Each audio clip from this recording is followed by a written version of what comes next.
देखो पहले ये समझो पार्ट्स पर मिलियन का यूज क्यों करना है, हमें ज़रूरत क्या पड़ गई पार्ट्स पर मिलियन की यूज करने की।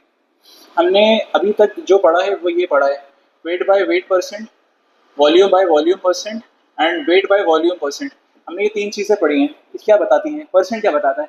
परसेंट हमें ये बताता है कि अगर आपके पास, ये क्या बताता है कि अगर आपके पास 100 ग्राम क्या होगा सॉल्यूट की सॉल्वेंट, कुछ नहीं, 100 ग्राम क्या होगा, 100 ग्राम अगर आपके पास सॉल्यूशन होगा तो कितना सॉल्यूट है।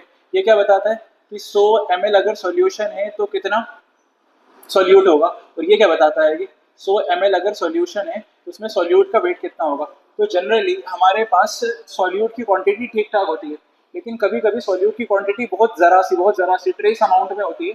ट्रेस समझते हो? ट्रेस का मतलब ट्रेस, एकदम बहुत ज़रा सी क्वांटिटी होती है। तो उसके लिए हम यूज़ करते हैं पार्ट्स पर मिलियन। आइए शुरू करते हैं पार्ट्स पर मिलियन।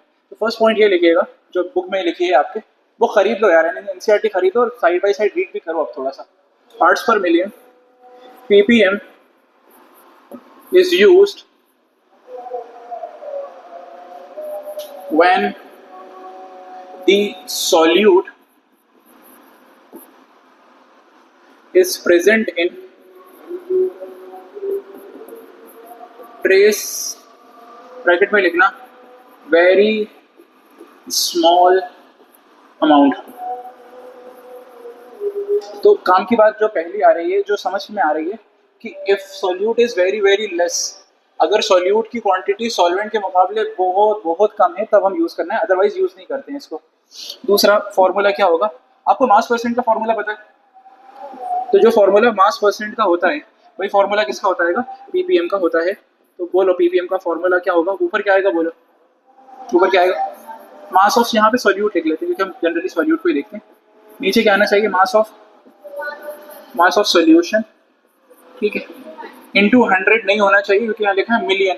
तो आप मिलियन से इंटू करोगे, मिलियन का मतलब होता है 10⁻⁶, ठीक है, बस ये होता है। ठीक है, तो अभी हम ये देख रहे थे कि 100 ग्राम में कितना सॉल्यूट है, 100 ml में कितना सॉल्यूट है। अब ये नहीं देख रहे हैं, अब क्या देख रहे हैं पता है? अब हम ये देख रहे हैं 10⁻⁶ को हिंदी में क्या बोलेंगे? 10 लाख। 10 लाख ग्राम सॉल्यूशन में कितना सॉल्यूट है? 10 लाख ग्राम, समझ रहे हो, बहुत बड़ा क्वांटिटी है। वो आपसे ये बोल रहे हैं आपके पास कितना सॉल्यूशन का वेट है, 10 लाख ग्राम सॉल्यूशन में कितना सॉल्यूट पड़ा है, वो ये बोल रहा है। अगर तुम इसको किलोग्राम में करोगे, बताओ कितना होगा किलोग्राम?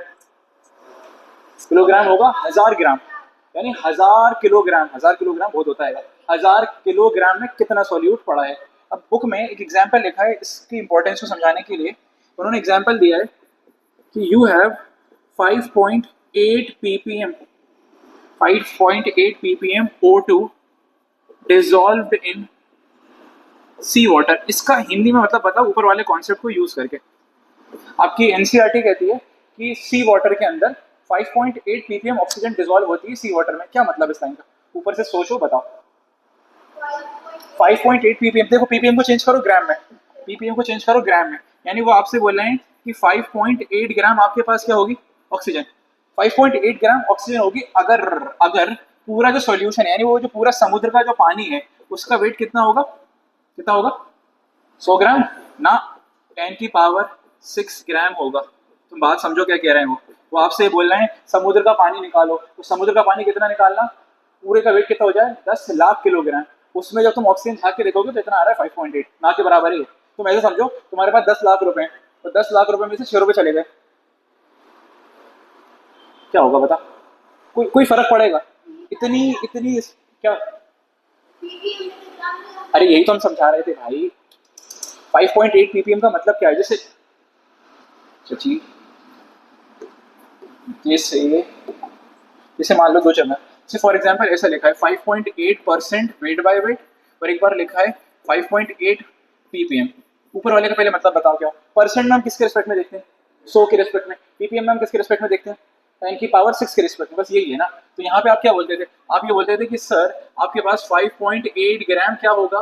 सोल्यूट होगा अगर सॉल्यूशन का वेट कितना होगा? 100 ग्राम। यही होता है ना। बस इस ग्राम में ही चलना है, ग्राम में ही चलना है। बस आप ये बोलोगे कि सर आपके पास 5.8 ग्राम क्या है? सोल्यूट है अगर सॉल्यूशन का वेट कितना है?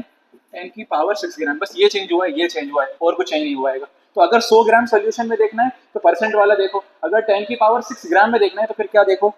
फिर क्या देखो? पीपीएम को देखो। यानी सीधी सीधी बात है, जब सॉल्यूट बहुत थोड़ा सा है, इतना सा है कि आप इसको इग्नोर भी मार सकते हो, लेकिन इग्नोर नहीं मारेंगे। ठीक है, एक और एग्जाम्पल है आपकी बुक में, वो भी हम लिखेंगे, पहले इसको छापिए।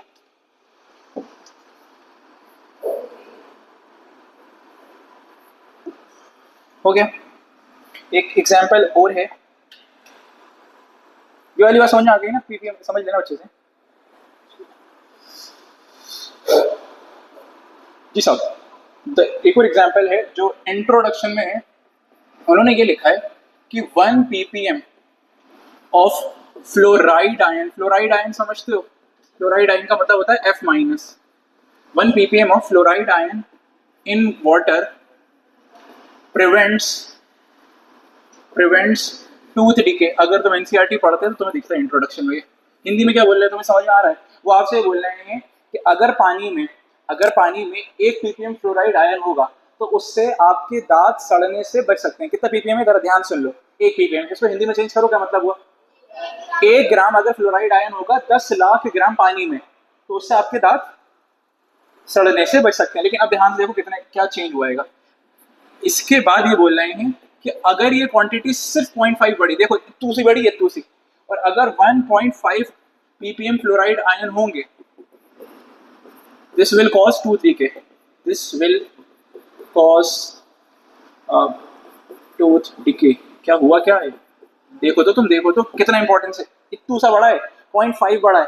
वो कह रहा है 1 ppm होगा अगर फ्लोराइड आयन पानी में, तो वो दांत सही रहेंगे, और 0.5 जरा सा बड़ा तो आपके दांत उससे गलने लगते हैं, पीला पीलापन आता है ना, वो आने लगेगा। और and higher concentration, and higher concentration, ये पूरा लिख लेना, and higher concentration use as a poison. Example में लिखना NaF, ये रेड पॉइजन होता है। ये तुम अच्छे से समझो, मेरी बात समझो इसको। देखो क्या कह रहे हैं वो ये कह रहे हैं कि अगर 1 ppm होगा तो दांत सही चलेंगे, 1.5 ppm होगा तो दांत में थोड़ा सा पीलापन आ जाएगा, और अगर तुमने हल्का सा फ्लोराइड आयन और बढ़ाया तो वह वो जहर की तरह काम करेगा। इसको चूहे मार के अंदर इस्तेमाल करा जाता है। इसमें एग्जाम्पल है सोडियम फ्लोराइड।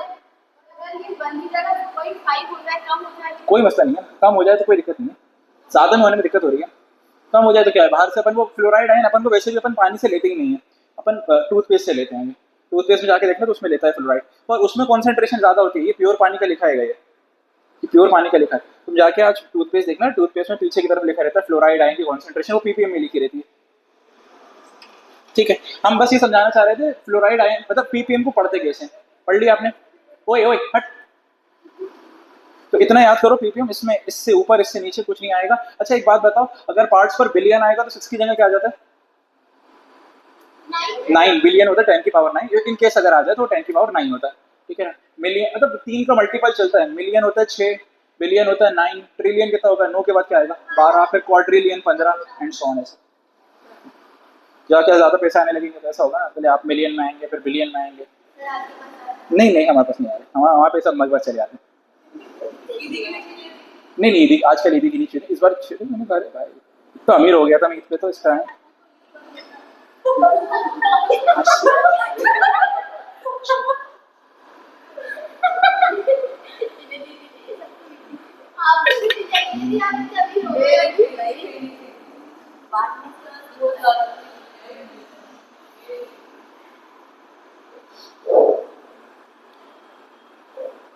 चलिए अब आते हैं अपन very very important topic which is mole fraction. देखो मोल फ्रैक्शन इतना इंपॉर्टेंट है कि सिर्फ यहाँ यूज नहीं करना है, आपका जो अगला टॉपिक है हेनरी लॉ वहाँ यूज करना है, आपका जो कॉलिगेटिव प्रॉपर्टी है वहाँ यूज करना है, और आगे कोई चैप्टर में आएगा क्या? नहीं आगे शायद नहीं आएगा, इस चैप्टर में ही, लेकिन इस चैप्टर में बहुत सारी जगह आएगा। बहुत ज़्यादा इंपॉर्टेंट है mole fraction, very very important. ठीक है साहब, शुरू करो। रही आपके बोर्ड्स में भी पूछा हुआ है इन्होंने, अगर मैंने लिखा हो तो मैं बता दूं कब पूछा। यार मैंने ईयर क्यों नहीं लिखा। बोर्ड के लिए मोल फ्रैक्शन, मोलैरिटी और मोलैलिटी ये तीनों बहुत इंपॉर्टेंट है ना बोर्ड्स के लिए। जहाँ मैं इंपॉर्टेंट बोलूँ वहाँ लगा लेना। अभी तक जितने भी अपन ने टर्म्स पढ़े हैं ना, चारों concentration term, these are not important for board. इसका मतलब ये नहीं है छोड़ दो, मतलब इंपॉर्टेंट नहीं है मतलब। आगे बढ़े, चलो लिखो।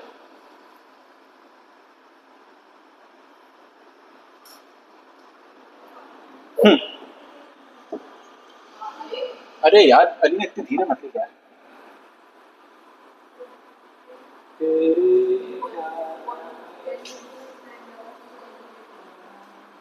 सीख जाओगे, रोज आती रहो तो 2-3 ऐसे बकवास बकवास से शॉर्ट फॉर्म और लिखूंगा अभी मैं।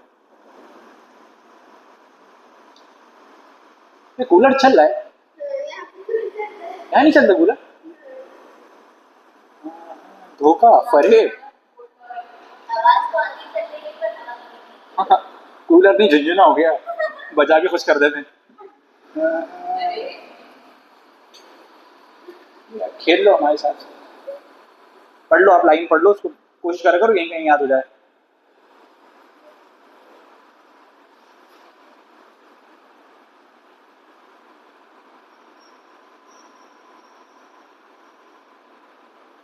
कर्सिव राइटिंग लिख रहा हो तुम लोग साले, हो नहीं। हाँ छुट्टी अभी दिलवाएंगे ना तुम्हें, 2 महीने की छुट्टी आएंगी अभी। कौन सा टर्म है ये? 5वां लिखे साहब। 5th term is mole fraction. आप इसमें सितारा बना लीजिए, it is important. Mole fraction का हम सिंबल यूज करते हैं कैपिटल एक्स, ठीक है, कैपिटल एक्स। हालांकि इसको एक्स नहीं पढ़ते, इसको क्या पढ़ते पता है? चाई पढ़ते हैं, छोड़ो एक्स ही पढ़ेंगे अपन, ठीक है। पहले समझो मोल फ्रैक्शन क्या होता है, ताकि फिर अपन डेफिनेशन लिखने में समझ में आ जाए। मान लो हमारे पास एक सॉल्यूशन है, सुना ध्यान से। तो सॉल्यूशन में 2 कंपोनेंट पड़े, ए और बी, ठीक है। अरे देख यार इधर, सॉल्यूशन है उसमें 2 कंपोनेंट पड़े, ए और बी। आपको ये बताया गया है कि सर इसमें ए के मोल हैं 2 और सर इसमें बी के मोल कितने आएंगे 3। ये मोल से मोल है ना, ए के मोल कितने पड़े हैं 2 और बी के मोल कितने पड़ेंगे 3। ऑफ कोर्स सॉल्वेंट कौन होगा? ए। सॉल्वेंट कौन होगा जुबेर भाई? बी होगा, बी होगा। होश में पढ़ना है अपन को ऐसे। तो हम यहाँ से, क्योंकि 2 कंपोनेंट से, तो मोल फ्रैक्शन भी कितने का निकाल सकते हैं? 2 का, एक बार ए का और एक बार किसका? बी का। अब मोल फ्रैक्शन निकालते कैसे? बताओ कैसे निकालते हैं फ्रैक्शन? तो भाई जिसका मोल फ्रैक्शन निकालते हैं ऊपर उसके मोल आएंगे। अरे हाँ ऐसे याद है तुम्हें? जिसका मोल फ्रैक्शन निकालते हैं ऊपर उसके मोल और नीचे क्या आते हैं? टोटल। तो टोटल लिख सकते हैं 2 + 3। इसी तरह अगर बी का मोल फ्रैक्शन निकालना है तो ऊपर आएगा बी के मोल और नीचे क्या आएंगे? Total mole. अब सोच के देखो फॉर्मूला क्या होगा। तो जिस भी कंपोनेंट का मोल फ्रैक्शन निकालना है ऊपर क्या आएंगे? उसके मोल, और नीचे क्या आएंगे? बस दैट्स इट, खत्म हो गया। आइए शुरू करते हैं। लेकिन अपन फर्स्ट पॉइंट, हाँ यही, और क्या है ये, और क्या? आइए भैया, ये सब पढ़ा है अपन ने, पता है क्लास 11वीं में। अगर आप अफीम खा के नहीं बैठे होते क्लास में हमारी, तो आप हैं? अभी चैप्टर तो 2 बार पढ़ाया था ना ये वाला, ये 2 बार पढ़ाया था। उसी चक्कर में तो हमारा सिलेबस पता नहीं कहाँ चला गया था। आइए आइए, छोड़िए, चीटी मर गई, आप तो लिखिए, छोड़िए जो हुआ। मोल फ्रैक्शन भाई देखो, इस ये मैं भी खूबसूरत लिख रहा हूँ, आप भी खूबसूरत राइटिंग लिख रहा हूँ, तो साथ में हो जाना चाहिए ना फिर तो। जिसकी जैसी शक्ल होती है उसको वैसी मेरी राइटिंग दिखती है। जुबैर भाई कैसे राइटिंग दिख रही है आपको? ये देख लो तो अपने हिसाब से, तुम देख लो, मैं कोई प्रेशर नहीं बना रहा हूँ। बुरी है तो बोल दो, बुरी लग रही है तुम्हें, हाँ ठीक है, बस रहन दो बस। Mole fraction of a component is given as, किसी भी कंपोनेंट का अगर आपको मोल फ्रैक्शन निकालना है तो कैसे निकालेंगे? तो साहब कैसे निकालेंगे? ऊपर क्या आएगा? ऊपर आएगा मोल्स ऑफ द कंपोनेंट, मतलब जिस कंपोनेंट का आपको मोल फ्रैक्शन निकालना है ऊपर आएंगे उसके मोल्स। आधी जनता को तो यही नहीं पता होगा कि मोल निकालते कैसे हैं, देखना अभी वो नशे में घूम रहे होंगे, ठीक है। और नीचे आएगा, नीचे क्या आएगा भाई? Total, total number of moles of all the components. भाई भाई बात समझो, याद कर लिया फॉर्मूला, इसको इसको याद तो कर लिया, कभी लगाएंगे नहीं, दिमाग में रखेंगे। मोल फ्रैक्शन, जिसका मोल फ्रैक्शन निकालना है ऊपर क्या आएंगे? उसके मोल, नीचे क्या आएंगे? Total mole. मेरी बात सुनो, बार बार बताएं वो तुम्हें परेशान करेगा, तुम्हें वेट दे देगा। वेट नहीं रखना है, क्या रखना है तुम्हें? मोल्स, प्लीज याद रखना, मोल्स रखना है, मोल्स नॉट वेट, है ना। ऊपर आएंगे जिसके मोल्स, जिसका मोल फ्रैक्शन निकालना है, और नीचे आएंगे टोटल मोल्स। आइए अगली बात करते हैं। तो सेकंड पॉइंट लिखिएगा, है मल्टीप्लाई क्यों करेंगे? सब फ्रैक्शन, फ्रैक्शन में 2 चीज होती है। सेकंड पॉइंट है, तो अगर आपके पास बाइनरी सॉल्यूशन है, बाइनरी सॉल्यूशन याद है पहली क्लास में पढ़ाया था? बाइनरी मतलब 2 कंपोनेंट वाले। For a binary solution, binary solution मतलब उसमें 2 लोग हैं, ए और बी, ठीक है, ए और बी। तो आप मोल फ्रैक्शन कितने लोगों का निकाल सकते हो? 2 लोगों का। एक बार किसका निकाल सकते हो, ए का, तो एक बार किसका निकाल सकते हो, बी का। एक्स ए का मतलब समझ में आ गया ना, पढ़ना आता है ना, it is mole fraction of A and it is mole fraction of B. बोलो कैसे निकालेंगे, ऊपर किसके मोल आएंगे, ए के ना, एन एन का मतलब समझ रहे हो, नंबर ऑफ मोल्स है। फिर नीचे क्या आएंगे, टोटल मोल, तो टोटल में ए भी आएगा और साथ में कौन आएगा, बी। तो बी का मोल फ्रैक्शन निकालना तो क्या आएगा, बोलो, बी के मोल्स और क्या आएंगे, ए के मोल्स, बी के मोल्स। समझ में आ गया, सही है सही है। तीसरा पॉइंट लिखे भाया,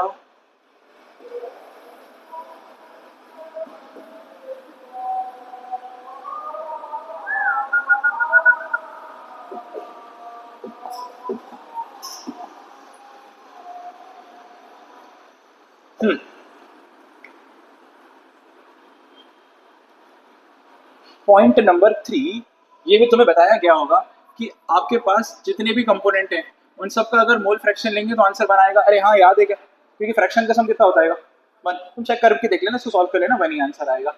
अगला पॉइंट, कोई यूनिट बता सकता है मोल फ्रैक्शन की, जल्दी से बता। यूनिटलेस, क्योंकि ऊपर भी मोल है नीचे भी मोल है, तो it is a unitless quantity, it's a unitless quantity. Mole fraction की कोई यूनिट नहीं होती है, ठीक है। अच्छा एक और बात, क्या बताओ, ये टेम्परेचर डिपेंडेंट है कि इनडिपेंडेंट है, क्या ये टेम्परेचर पे डिपेंड करेगी। देखो टेम्परेचर पे डिपेंड करने के लिए वॉल्यूम होना चाहिए, क्या यहाँ वॉल्यूम आया, नहीं आया, तो ये इसको टेम्परेचर से फर्क नहीं पड़ेगा, इट्स अ टेम्परेचर इंडिपेंडेंट।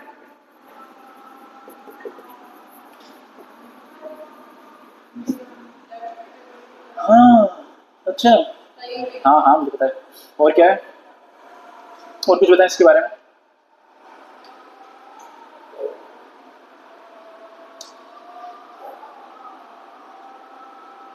एक काम की बात, देखो काम की बात ये है कि अगर आपको दो मोल फ्रैक्शंस का रेशियो दिया है एक्स से अपॉन एक्स बी, तो याद ये रखना है जो मोल फ्रैक्शन का रेशियो होता है वही रेशियो उनके मोल्स का भी होता है। ये बहुत काम आएगा आपको कभी जीवन में, न्यूमेरिकल्स में काम आएगा ये।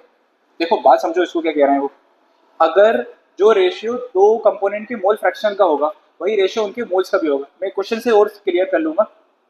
मान लो आपसे बोला गया है कि दो कंपोनेंट है और उनमें मोल फ्रैक्शन का रेशियो आ रहा है 1:4, तो उनके मोल्स का रेशियो भी क्या आएगा, 1:4।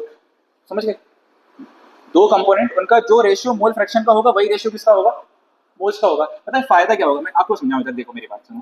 जैसे आपसे बोला कि सर दो कंपोनेंट हैं उनके मोल फ्रैक्शन का रेशियो कितना आ रहा है, 1:4, तो सर उसमें मोल्स का रेशियो भी कितना होगा, 1:4। बताएं, और आपको मोल्स तो दिए नहीं होंगे, आप डायरेक्ट ये मान सकते हो कि सर ए के मोल 1 होंगे और बी के 4 होंगे। वो क्वेश्चन करके देख सकते, सॉल्व कर सकते हो। जो रेशियो मोल फ्रैक्शन का होगा वही रेशियो किसका होगा, मोल्स का होगा। ये प्लीज बहुत इंपॉर्टेंट है, कहीं ना कहीं आपको दिख जाएगा, जीवन में काम आएगा आपको, ठीक ठीक। और कुछ, एक और पॉइंट, अगला point, for pure component, for pure component, pure component, pure component का मतलब समझो, प्योर का मतलब होता है कि सिर्फ उसमें वही कंपोनेंट है और कुछ मिला ही नहीं है।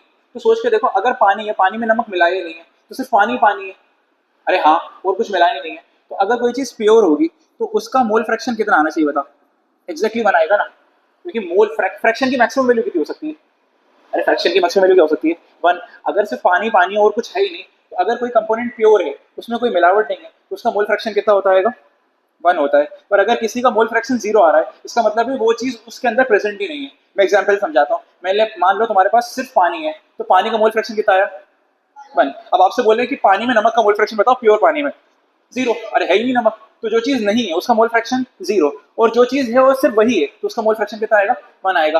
अच्छा एक और बात, तो आप क्या बोल सकते हो कि मोल फ्रैक्शन की वैल्यू कहाँ से कहाँ तक हो सकती है, और इसमें देखना ये आगे तुम्हें फंसा देंगे थोड़ी देर बाद हम, अभी तो लेकिन बता दो कि मोल फ्रैक्शन की वैल्यू कहाँ से स्टार्ट हो सकती है, 0 से, और कहाँ खत्म हो सकती है, 1 पे हो सकती है। 0 कब होगी, 0 कब होगी, जब वो चीज प्रेजेंट नहीं होगी। 1 कब होगी, जब वही चीज प्रेजेंट होगी। मैं एक बात अब क्लियर करूंगा, ध्यान सुनना, उस पर एक आगे क्वेश्चन है। आपके पास प्योर पानी है, उसका मोल फ्रैक्शन 1। आपके पास प्योर पानी है, उसमें नमक या शक्कर का मोल फ्रैक्शन 0, सही है। आपसे बोला गया कि आपके पास नमक है और पानी है, ठीक है। अब उन्होंने क्वेश्चन पूछा, उन्होंने बोला कि आपको इसमें बताना है कि नमक का मोल फ्रैक्शन, और आपको इसमें बताना है पानी का मोल फ्रैक्शन। मेरा क्वेश्चन ये है, क्या यहाँ पे नमक पानी है, नमक पानी साथ में, क्या यहाँ पे कभी भी नमक का मोल फ्रैक्शन 0 हो सकता है क्या, सोच के बता। समझ रहे हो? जीरो है ना, नमक तो है ना।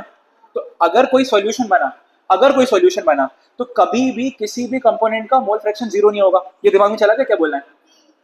अच्छा, क्या यहाँ पे पानी का मोल फ्रैक्शन हो सकता है? नहीं हो सकता, क्योंकि पानी प्योर है ही नहीं। तो अगर किसी दो चीज, अगर सॉल्यूशन है, क्या बोल रहे हैं हम, अगर सॉल्यूशन है तो सॉल्यूशन में ये वाला साइन नहीं आएगा, ये वाला साइन नहीं आएगा अगर सॉल्यूशन है। ये पॉइंट जा रहा है दिमाग में, हम क्या कह रहे हैं, देखो बात समझो। इन जनरल मोल फ्रैक्शन कहाँ से कहाँ लाई करता है, पहले समझो। In general sir mole fraction कहाँ से कहाँ लाई करता है? जीरो से लेके वन के बीच में होता है, बिल्कुल सही बात है। लेकिन आपने सॉल्यूशन बना लिया और आपने सॉल्यूशन मान लो दो कंपोनेंट का बनाया, तो उन दो कंपोनेंट में किसी भी कंपोनेंट का मोल फ्रैक्शन क्या नहीं हो सकता, ना जीरो हो सकता है ना वन हो सकता है, यानी जीरो और वन के बीच में होगा। ओके, होपफुली चला गया हो दिमाग में। थोड़ी सी बारीकी थी इसमें, हल्की सी, क्योंकि मुझे आगे क्वेश्चन कराना है, बस याद रखना। हम क्वेश्चन में तुम्हें धोखा देंगे तो तुम याद रखना। अब इतने इतने पॉइंट हैं, इतने पॉइंट तुम अच्छे से याद कर लो, बोर्ड में भी आ सकता है, नीट में भी आ सकता है, इंपॉर्टेंट है, सारे पॉइंट दिमाग में होना चाहिए। मोल निकालना आता है सब, बेसिक तरीका क्या होता है मोल निकालने का, बेसिक उसी से हो जाएगा। Given mass upon molar mass. अरे हाँ, मैं साइड में कुछ कॉमन मोलर मास लिखवा देता हूँ, जो अभी सॉल्यूशन वाले चैप्टर में जरूरत पड़ेगी, तो वो रटे भी होंगे आपको और बाद में निकालने भी नहीं है, कुछ कुछ तुम्हें याद भी होंगे, मैंने 11 में भी नाटक करा था। तो अभी हम सिर्फ सॉल्यूशन पॉइंट ऑफ व्यू से चलेंगे, ठीक हो गया? यार इतनी देर मत करो प्लीज, ठीक है। हम स्लाइड चेंज कर रहे हैं, हम ऐसे हेडिंग डाल लो मोलर मास, किसी कुछ कॉमन चीज के मोलर मास लिख रहे हैं जो इस चैप्टर में हमें दिखने वाले हैं, तो उनके हम फॉर्मूले लिखेंगे और उनके मोलर मास। हेलो, आगे बढ़े आए।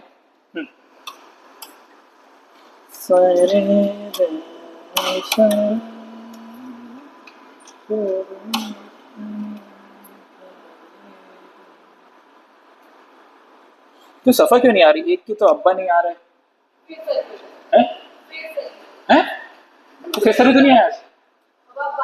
सुनाइए।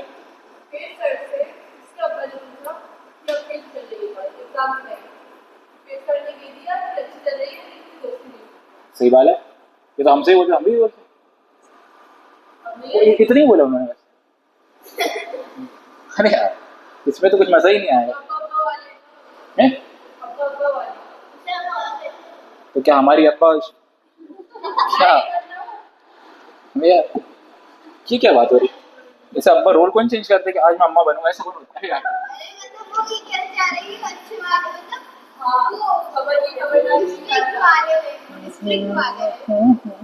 होने चाहिए भाई, इन जैसों के लिए स्ट्रिक्ट ना हो तो ये तो आग मूत रहे होंगे, ये तो ये अरे भाई, ये पता नहीं कहाँ पड़े होंगे अभी, इनको तो लट पे रखना चाहिए ऐसे लोगों को तो। हाँ आओ, कॉमन बात करते हैं। यूरिया का फॉर्मूला सुनाओ जल्दी से। NH2CO, NH2, बताओ मोलर मास कितना होता है? ओहो, जय जयेंद्र, इधर देखो पागल औरत, 60 याद, बताओ ये सब में याद नहीं है, बताओ तुम लोग क्या कर रहे हो? एसिटिक एसिड का फॉर्मूला बोलो, ये भी नहीं याद होगा। अच्छा ये याद रखना प्लीज, याद रखना इन दोनों का मास सेम होता है, इसलिए साथ लिखा है ना। जो मास यूरिया का होगा वही एसिडिक, ये बहुत दिखेंगे इस चैप्टर में, बहुत दिखेंगे ना। अच्छा एक और बात सुनो, यूरिया सॉलिड होता है, ये क्या होता है यूरिया, ये प्लीज याद रखना, काम आएगा आगे। और एसिटिक एसिड क्या होता है? लिक्विड। आगे जब तुम्हें सॉल्यूशन बनाना सिखाएंगे और तुम्हें सिखाएंगे कि जब लिक्विड में सॉलिड डालते हैं तो क्या असर पड़ता है, तो क्लियर होना चाहिए। Acetic acid is the liquid and urea is the क्या, सॉलिड। प्लीज याद रखो, वो फॉर्मूले याद कर लो। आओ ग्लूकोज बोलो, C6, हाँ चलो, अल्लाह शुक्र याद है। तो अच्छा एक और बात, तुम्हें पता है ना जो फॉर्मूला ग्लूकोज का होता है वही इसके भाई नहीं, सुक्रोज नहीं, फ्रक्टोज का होता है। हाय हाय, FRUCTOS। तो जो फॉर्मूला ग्लूकोज का होता है वही फॉर्मूला फ्रक्टोज का होता है, और दोनों का मास 180 होता है। चौथा चचा लिखेंगे आप, लिखिए ना। हाँ, इसके बाद आता है सुक्रोज, जो आपकी घर की शक्कर में होता है, मीठों की पसंद, सॉरी सुक्रोज, ये मतलब मीठी चीजों में होता है, हम ये बोल रहे थे। या इसी को वो केन शुगर ले ले, फॉर्मूला बोलो, C12H22O11, मास बोलो याद किसी को, इट्स 342। आपको अभी तक जितना लिखा है ये सब सॉलिड है सिवाय एसिटिक एसिड के। एसिटिक एसिड क्या होता है बाबा? लिक्विड होता है, ठीक है। अगला, पानी का तो गधे को भी याद होता है फॉर्मूला, आप गधे से ही बोलोगे ना, ओ ए करके बता देगा। उसका मोलर मास 18 में होता है। इसके अलावा आपके पास इथेनॉल का भी थोड़े दिन पहले बताया था फॉर्मूला, पहली क्लास में बताया था, C2H5OH। आप मास कैलकुलेट करोगे, करो कितना हो रहा है वैसे, आई थिंक 46 होता है, वो चेक कर लो। कार्बन का 12 होता है, तो 12 दिन 24, 24 और 16, 30, 40, हाँ 46 सही है। इथेनॉल का रटना, इथेनॉल लिक्विड होता है, प्लीज जहां मैं बोल रहा हूँ ना लिक्विड है तुम लिख लो, तुम्हें कुछ याद नहीं रहेगा, तुम साले गजनी हो, तुम मानो तो इथेनॉल लिक्विड है, एसिटिक एसिड लिक्विड है ना, पानी पानी जनरली लिक्विड ही होता है रूम टेम्परेचर पे, रूम टेम्परेचर की बात करते हैं। और ना ना ना मीथेनॉल इसका छोटा भाई, मीथेनॉल का फॉर्मूला बताओ। It is CH3OH। बोलो फॉर्मूला क्या होगा, मास क्या होगा, कार्बन का 12 होता है, ऑक्सीजन का 16, 12 और 16 28, 28 और 4 32 है ना। ठीक है, और कुछ बचना है जो आ सकता है इस चैप्टर में। हाँ बेंजीन, बेंजीन का बताओगे, अभी फॉर्मूला लिखवाया था C6H6, इसका हो जाएगा, देखो कार्बन का 12, 12 6 72 और 6 78 78 होता है ना। यूनिट पता है ना मोलर मास की क्या होती है, ग्राम पर मोल होती है, मतलब ग्राम पर मोल होना, वो हमने लिख रहा है। मैं दिमाग लगा लूँ, और कुछ तो नहीं आ सकता इस चैप्टर में, एक आध कुछ हो सकता है अलग से आ जाए, लेकिन ये मोस्ट कॉमन है। बेंजीन क्या है, लिक्विड है, मीथेनॉल क्या है, लिक्विड है, प्लीज जो लिक्विड है वो याद रखो, ठीक है। Benzene is a liquid, methanol is a liquid, ठीक है, ethanol is a liquid, water is a liquid, acetic acid is a liquid, बाकी सब सॉलिड, ठीक है। वो और कुछ आए तो फिर निकाल लेना यार, है ना, तो जोड़ घटा के जो करते हैं। भाई अगली बार जब हम क्वेश्चन लिखेंगे ना, अगर तुम में से इसमें से किसी ने मोलर मास कैलकुलेट करा ना, तमाशा मार देंगे। मोलर मास कैलकुलेट नहीं होना चाहिए किसी का भी, ये रटा हुआ होना चाहिए। क्या बोलना मुझसे, क्या पूछिए। ये केन शुगर, गन्ने में मिलने वाली शुगर, केन नहीं लिखते, केन शुगर लिखते हैं, मतलब केन में मिलने वाली शुगर लिखते हैं। तेरे प्यार के साथ।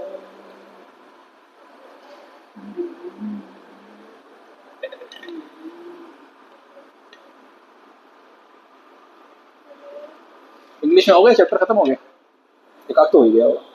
कौन सा चैप्टर चल रहा है, राइट, पिछले साल भी तो पढ़ा था, नहीं पढ़ा, नहीं पढ़ा था।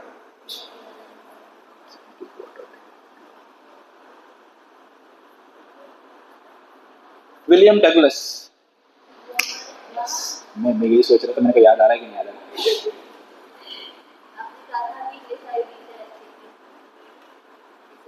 मेरी इंग्लिश वाली टीचर, अल्लाह बख्शे उर्दू वाले टीचर, फिर स्कूल में केमिस्ट्री की टीचर, स्पेशली वो प्रैक्टिकल केमिस्ट्री में थी, क्लास में तो वो कॉमर्स वाले से बात करती थी, तो कॉमर्स का टीचर निकल, इकोनॉमिक्स का टीचर, तो उसका चक्कर चल रहा था उसके साथ, इवन तो दोनों शादीशुदा थे, लेकिन लेकिन वो प्रैक्टिकल केमिस्ट्री बहुत अच्छी समझाई, मतलब इतनी अच्छी प्रैक्टिकल केमिस्ट्री कोई नहीं कराता था।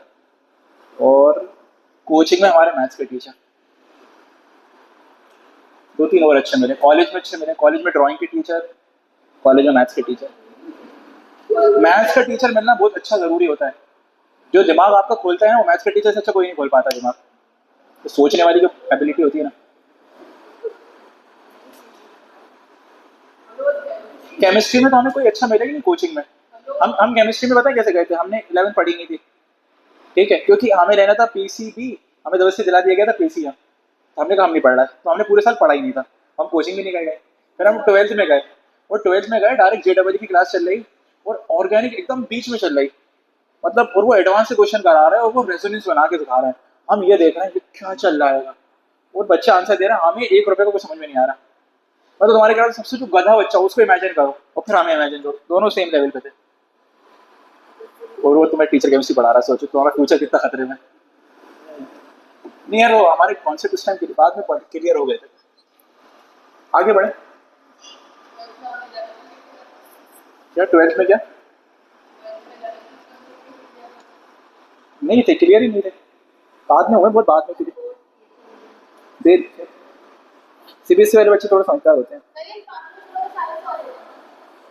किसने बताया, हाँ हाँ, अरे तुम खुश हो जाना, शगर सॉलिड होती है देखा है, ग्लूकोज सॉलिड होता है देखा है, urea is also a solid, okay ठीक है। हाँ, क्वेश्चन करें अपन मोल फ्रैक्शन पे, ठीक है, तो ये क्वेश्चन मोल फ्रैक्शन के होंगे। यूरिया वो नहीं होता कि तुम लोग सोचते हो, है ना, तुम पता नहीं क्या सोचते हो यूरिया के बारे में, urea is a chemical found in urine, animal का जो यूरिन होता है ना, उसके अंदर एक केमिकल होता है यूरिया, और भी अलग चीज होती है। अरे यार हम क्वेश्चन लाए थे, वो कहाँ गए हमारे,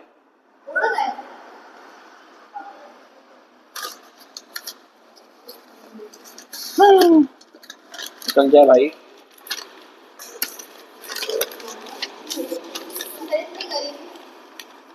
अरे अरे गरीबी क्या यार, जहाँ पेपर मेरे लिख लिया क्वेश्चन। पता है, अरे नहीं, हमने रमजानों से, या रमजानों के पे नहीं, रमजानों में हमने कॉपी खरीदी जाके क्लासमेट की अच्छी सी, ठीक है। हमने पहले पता है नेट पे सर्च करा, चैट जीपीटी से पूछा कि स्पाइरल वाली कॉपी जल्दी चलती है, ज़्यादा चलती है, या रजिस्टर। तो चैट जीपीटी बोलता है कि रजिस्टर लो, स्पाइरल फट जाता है। मैंने कहा ठीक है। फिर मैं जाके क्लासमेट की अच्छी वाली नोट्स की कॉपी लाया। मैंने कहा रंगीन पे अब बनेंगे अपने नोट्स। तो 7 साल में आज तक नोट्स नहीं बने। मैंने कहा नोट्स बना लेता हूँ मैं। बताओ क्या हुआ होगा। वो कॉपी पन्नी समेत बैग में पड़ी हुई है हमारे। हम सोच रहे थे कि इस बार तो अपन नोट्स बनाएंगे ताकि कभी प्रॉब्लम हो बच्चों को तो दे दें। तो जितने आलसी आप लोग हैं ना, उसके डबल आलसी हमें। बकायदा हरा पेन, लाल पेन, ब्लू पेन, काला पेन सारा है अपने पास। हाईलाइटर भी है, बस लिखा नहीं है अपन ने।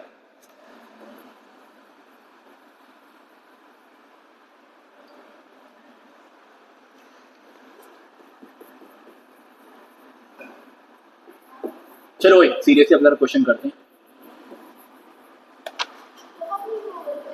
भाई मेरी बात सुन लो, आप लोग इंडिविजुअली करेंगे और अपना आंसर बताएंगे, खुद से करेंगे, दिमाग लगाएंगे। आपको बता चुके हैं, आपसे बोला जा रहा है कि 14 ग्राम नाइट्रोजन है, 32 ग्राम ऑक्सीजन है, दोनों को मिला दिया होगा। और तो आपको मोल फ्रैक्शन बताना है O2 का। कैसे निकालेंगे मोल फ्रैक्शन O2 का? पहले क्या निकालना होता है? मोल। मास से पहले क्या निकालना होता है? मोल्स। पहले क्या निकालना होता है? मोल। तो पहले N2 के मोल निकाल लेना, फिर किसी मोल निकाल लेना, O2 के ऊपर O2 के मोल, नीचे क्या आएंगे? टोटल मोल ना। कुछ गरीब बच्चों को पता नहीं होगा नाइट्रोजन का मास, तो उनको बता देते हैं। एक नाइट्रोजन का मास होता है 14 और एक ऑक्सीजन का मास होता है 16। तो given mass upon molar mass करिए, उस हिसाब से करिए। एकदम बच्चों वाला क्वेश्चन है, अच्छा सा। प्लीज याद करो यार भाई। जब भी मोल फ्रैक्शन का क्वेश्चन आए, सबसे पहले मोल निकालना है या मोल दिए होने चाहिए, उसके बाद फिर फॉर्मूला लगाइए आंसर।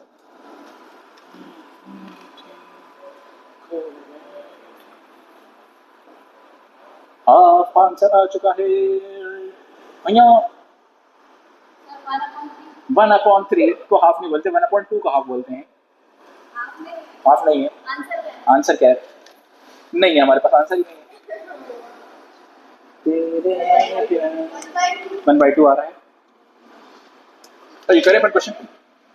यार देखिए बिल्कुल सिंपल सा। आप पहले मोल्स ऑफ नाइट्रोजन निकालेंगे, एन का मतलब मोल्स है।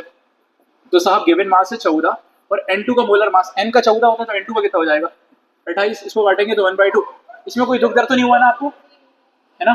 इधर इधर देख लो। फिर ऑक्सीजन का मोलर मास, ऑक्सीजन का गिवन मास देखो कितना दिखा, आंखों से देखो, आंखों से 32 दिख रहा है। और एक ऑक्सीजन का 16, तो 2 का कितना हो जाएगा भाई साहब? 32। 32 से 32 कटा कितना हो गया? 1। आपको मोल फ्रैक्शन किसका निकालना है? O2 का। तो आपको सिखाया गया था जिसका मोल फ्रैक्शन निकालना है, ऊपर उसका मोल और नीचे क्या आता है बोलना, नीचे आता है टोटल। अब आंखों से देखो, ऑक्सीजन कितना दिख रहा है? 1। यहाँ कितना दिख रहा है? 1। और ये कितना दिख रहा है? 1/2। अरे हाँ ना, 1 1 + 1/2 कितना होता है? 3/2। अरे हाँ, ये पलट के ऊपर गया तो हाँ हाँ हाँ हाँ हाँ ना ना हाँ।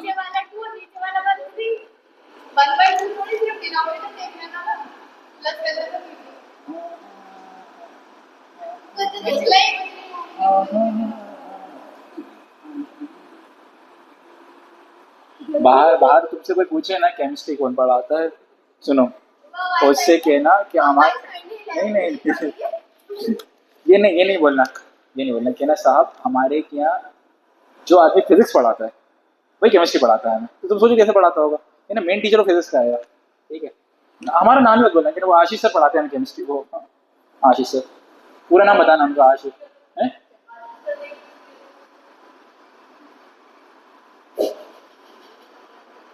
अरे यार बताओ आगे क्या लिखेगी? 2/3 कुछ यूनिट आएगी? कुछ नहीं आएगा ना, कुछ यूनिट नहीं आएगा। अच्छा ये अपन ने निकाला है मोल फ्रैक्शन O2 का। इनकेस कोई N2 का पूछे तो बता दोगे? सेम फॉर्मूला लगाएंगे ना अपन, बोलो ना।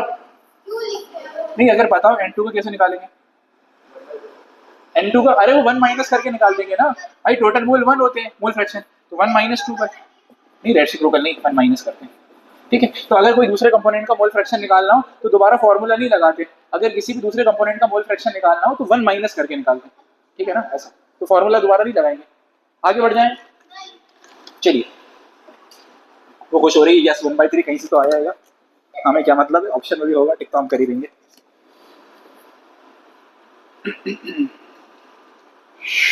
पहला क्वेश्चन दिया था और ये एकदम हप्पा क्वेश्चन था और आपसे नहीं हुआ, तोबा तोबा। ठीक है,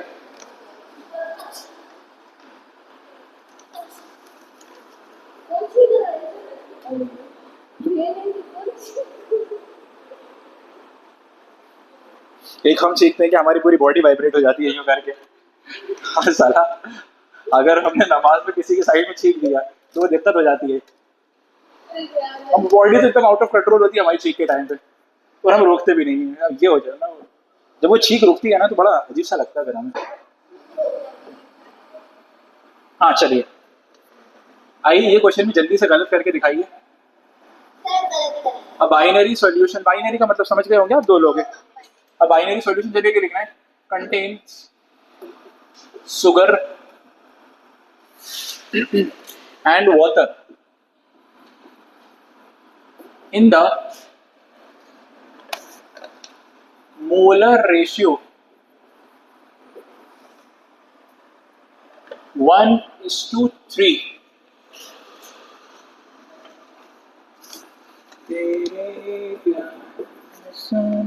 The mole fraction of sugar and water are, अच्छा आपको बताना है। चलिए साहब कर भी, नहीं नहीं नहीं नहीं, आप गलत ले गए ना कॉन्सेप्ट को। वही तो पता है ना। नहीं नहीं, हमने ये नहीं बोला था, हमने ये बोला था जो रेशियो मोल्स का होगा वही रेशियो मोल फ्रैक्शन का होगा, ये बोला था हमने। अभी आपसे ये पूछा इसकी वैल्यू बताओ, इसकी वैल्यू बता। आप क्वेश्चन समझो अच्छे से, इसी तो देख रहा था मैं। हाँ ऐसा करेंगे। हाँ दूसरा बता दो, दोनों के बता। तुम क्वेश्चन समझे क्या हुआ? अरे हाँ, अरे भैया इतना सिंपल क्वेश्चन है, तुम क्या कर रहे हो? देखो इन्होंने क्या बोला, देखो इन्होंने ये बोला कि आपके पास शुगर है और पानी है। इन्होंने बोला आपके पास शुगर है और सर आपके पास क्या है, पानी है। इसको रेशियो में ऐसे लिखेंगे ना, शुगर है पानी है, तो शुगर कितना है 1:3। हम ये बोल रहे हैं इसको डायरेक्ट कंपेयर कर लो, यानी शुगर के मोल कितने हैं 1, वाटर के मोल कितने हैं 3, ऐसे कर लो। अब कर लोगे मोल फ्रैक्शन, बताओ मोल फ्रैक्शन ऑफ शुगर कैसे निकालोगे? समझ गए? बोलो शुगर के मोल कितने हैं 1, नीचे क्या आता है बोलो टोटल, तो टोटल में क्या ऐसे लिख लोगे 1+3, ये कितना हो जाएगा 1/4। इसी तरह पानी की, या तो माइनस करके निकाल लो 1 माइनस करके, समझ गए कैसे निकालोगे? तो फॉर्मूले से निकाल लो, समझ गए? तो इसे लिखना है ना। और पानी के मोल कितना दिख रहे हैं 3 दिख रहे हैं, टोटल कितना दिख रहा है 1+3 दिख रहे हैं, तो ये कितने हो रहे हैं 3/4 हो रहे हैं। बोलो क्लियर हो रहा है? अब पता यार भाई, अब पता यार, क्या नहीं आया? आ गया, देख लो ये, देख लो ये भी तुमसे नहीं हुआ है ना, कर दिया।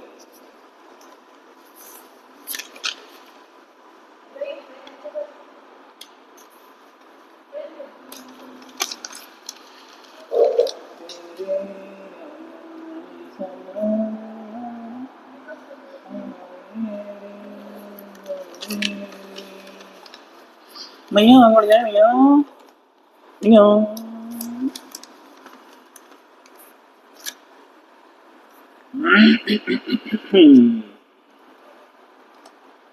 यार 3 लाइन लिखने में इतनी देर मत लगाओ बाबा। अगला क्वेश्चन, क्वेश्चन नंबर 3 है। हाँ तुम्हारे जो सीक्वेंस चल रहा है उसे सबसे करते रहना यार, ये तो केशिस कासल बन जाता है थोड़ी देर में, पता है।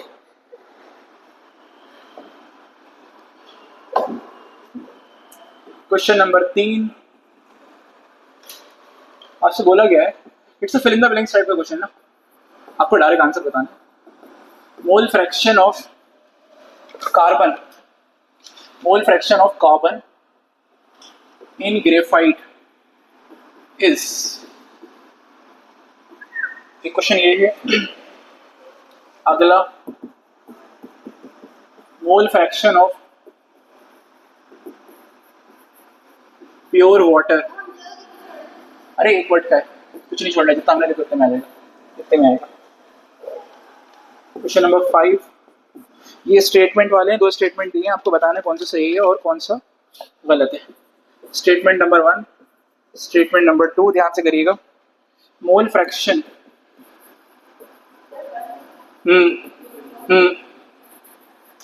of any component ध्यान तवज्जो से बैठो, दिमाग लगाने की कोशिश करो। नहीं आंसर आए वो कोई बड़ी बात नहीं, दिमाग लगाना जरूरी होता है।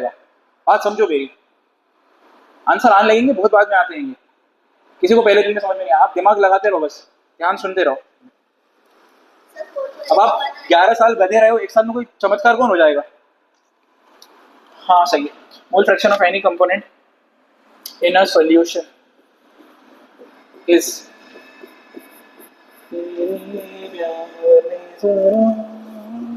mole fraction is a unitless quantity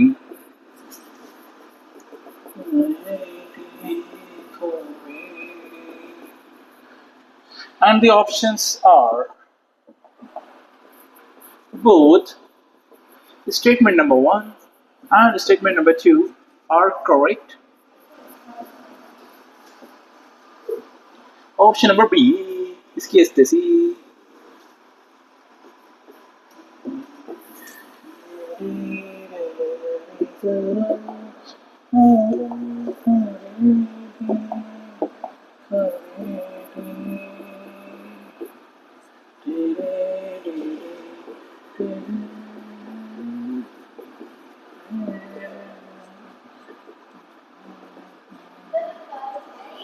हाँ बोलो रुखसाना, डरो मत बेटा रुखसाना। नहीं नहीं बोल लो, निकाल लो तुम्हें अपने दिल की भड़ास। घर में तो तुम्हारी कोई सुन नहीं रही है, नहीं बोलो। क्यों? ये तो सामने बोलते हैं ना वो तुम्हारे, ये तुम्हारे मुंह पे बोलते हैं।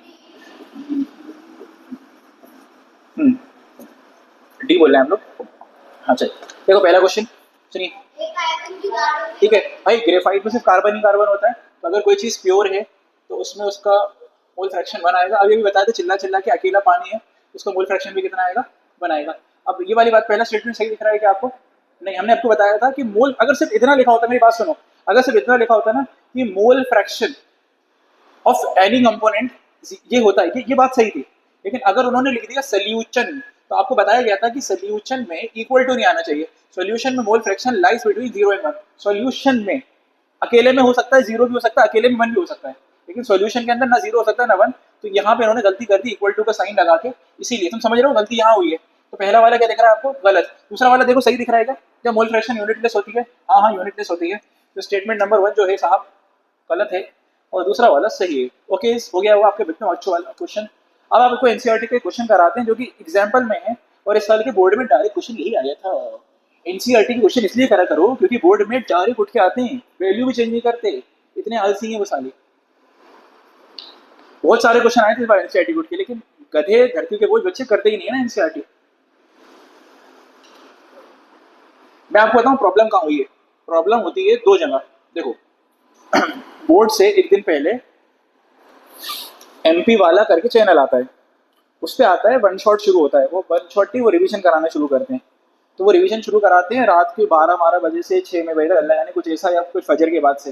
तो सारे बच्चे साल भर का रिवीजन छोड़ के, एनसीईआरटी छोड़ के, ईयरफोन लगा के यूँ देख रहे होते हैं। पूरे 10 चैप्टर एक बार में 4 घंटे में समझ में आ जाएंगे। नॉनसेंस होता है, वहाँ से खराब होती हैं चीज़ें कि हमने जो साल भर पढ़ा होगा उसका कोई काम नहीं। हम इसलिए बता रहे हैं आपको कि ये नेतागिरी आप भी करेंगे लास्ट में जाके, ये आप करेंगे लास्ट में जाके। तो वो नेतागिरी आप लास्ट में ना करें, इसलिए आप ध्यान से रोज पढ़ें, रोज रिवाइज करें। ये होता है इंसान से नंबर ऐसे आते हैं, है ना। हम रात भर जागेंगे, शॉर्ट देख लें 90%। अच्छा वो भी क्या कहता है, देखो मेरी बात सुनो, वो कराएगा 250 क्वेश्चन क्लास में, पेपर इसी में से आएगा। अबे 250 हम करा रहे तब भी हम ये बोलते पेपर इसी में से आएगा। ये क्या बचकानी बात कर रहा हो आप? तुम सोच के देखो, हमने पूरे 10 चैप्टर पढ़ा दिए और हम एग्जाम के बाद बोले 100% इसी में से आया था, तो आएगा 100% इसी में से। वो अच्छा हाँ यहीं से तो आया ना एनसीईआरटी वाला। हमारे टीचर तो चमन है उसी को। हाँ पिछले साल 9 थे, इस बार 10 है। 5 ऑर्गेनिक, 10 तो ये हैं। उसके बाद पी ब्लॉक है जो छोड़ के आए, इसके बाद प्रैक्टिकल केमिस्ट्री जो छोड़ के आए, वो मतलब वो डिलीटेड, मतलब वो not in the 12th syllabus but in the NEET syllabus. ओ जे होता है जे, ये थोड़ा सा अबे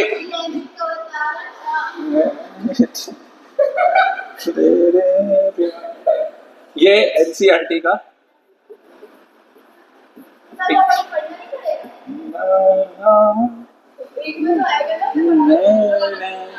कोई दिक्कत नहीं है। चलो आप क्वेश्चन करो, दिमाग को लोड मत डालो। गुलनाज बेटा इधर लिखो क्वेश्चन, ये तुम छुट्टी कर लोगे वरना फिर आराम से कुछ चीटी मर गई। इधर लिखो, कैलकुलेट, ये बोर्ड का क्वेश्चन है, अभी अभी अभी आया 26 में, तो इसलिए भी लिख देते तुम्हें याद रहे। Calculate the mole fraction of ethylene glycol. अगर आपने ये क्वेश्चन कर लिया ना तो मतलब आपको कॉन्सेप्ट समझ में आ चुका है, पिछली क्लास का भी और आज का भी। इथाइलिन ग्लाइकोल, अच्छा उन्होंने एहसान किया है आपके ऊपर, इथाइलिन ग्लाइकोल का उन्होंने फॉर्मूला भी दिया है। अगर ना भी दिया होता तो तुम्हारे टीचर ने कल की क्लास में सिखाया था what is ethylene glycol. 2 carbon पे 2 OH सिखाया था, याद है? तो उसको कंप्रेस करके ऐसे लिखा जा सकता है, 2 कार्बन 6 ऑक्सीजन 2 O2। वैसे डायरेक्ट याद कर लो तो अच्छी बात है, यहाँ 2 है, याद है इसमें कितना होता है 6। मास निकाल लोगे कैलकुलेट करके, क्योंकि वो तो जरूरत पड़ेगी।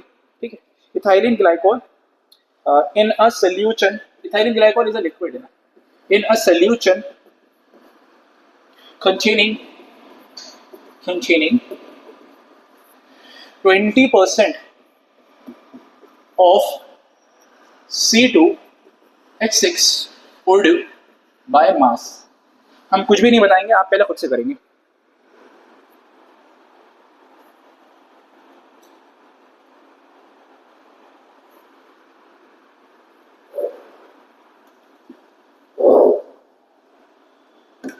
टेक योर टाइम्स, वो करिए।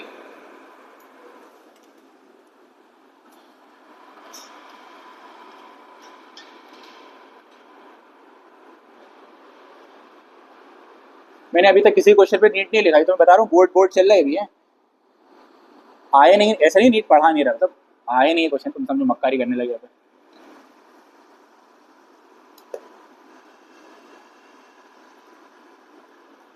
सबसे पहले इथाइलिन ग्लाइकोल का मोलर मास निकालो, बस सबसे पहला काम यही है। कार्बन का 12, ऑक्सीजन का 16, हाइड्रोजन का 1, उसको जो भी करके बताओ कितना आ रहा है मोलर मास। सही है। इसके बाद आप ये